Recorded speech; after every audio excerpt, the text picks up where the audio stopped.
tingin ko sa simula lang siya, pero pag sanay na rin, hindi na rin iisipin yung delikado eh, parang kasama na sa trail na paglalaro yun. Medyo delikado, pero step by step mo naman gagawin yung mga tricks mo, so medyo safe din.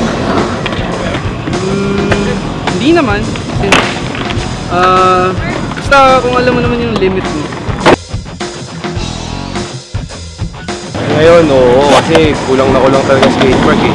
Yung mga nagkakaroon pa nga ng skatepark sa mga province pa eh, pero sa mga city wala talaga eh, nagbabawal pa. Oo, dito sa Pilipinas wala masyadong skatepark. Yung skateboarding kasi di sinusuportahan ng gobyerno.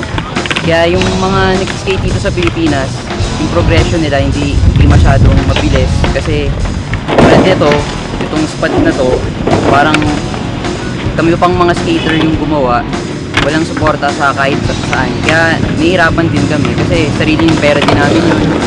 Kaya yun, kailangan namin ng skateboard. Oo naman, kailangan din ng support from government since delikado yung sport and isa tong way para iiwas yung mga kids sa masamang bisyo.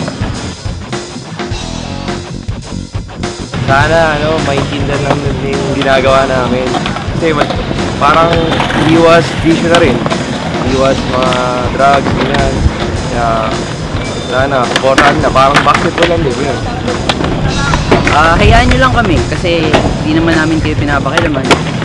Kasi marami ding taong nagagalit sa mga skaters. Sabi nila, mabaho, trasher, ganun. Pero hindi naman talaga eh. Skateboard parang sports lang din naman yun eh. I think naiintindihan mo lang siya kapag nagsiskate ka.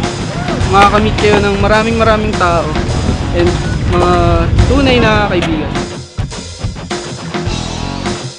Oo, totoo yun, hanggang mamatay. Wala, sobrang saya eh. Dahil na pag problemado, lalaro ka lang. Kaya ulit. Sa ngayon, sa tingin ko, gagawin ko to habang buhay. Kasi masaya talaga mag-skate eh. Tuloy ko siya since masaya siya and ayun, healthy naman yung sport. Okay naman.